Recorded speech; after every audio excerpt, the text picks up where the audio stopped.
2, 3.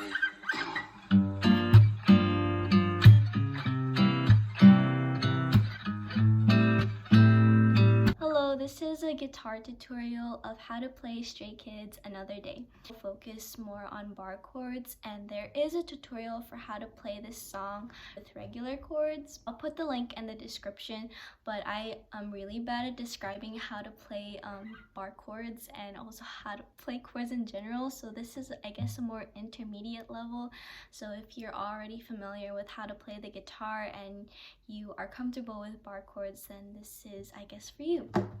There's 4 basic chords throughout the entire song.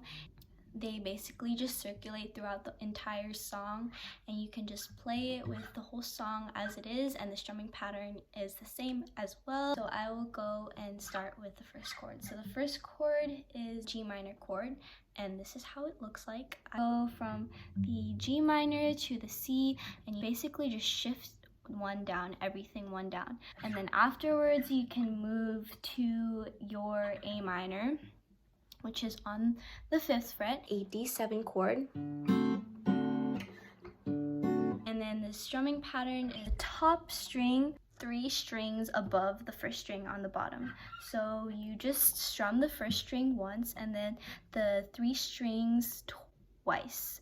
And then you can do like a little, I don't know what this is called, but you do that and then you can pluck again if you want to be fancy. If you have any questions about how to play the song and how the strumming pattern is, if there's something that I didn't clarify enough inside the video, you can always ask below and I will freely answer any of the questions. But thank you, and I hope this was really helpful. And please like, comment, and subscribe, and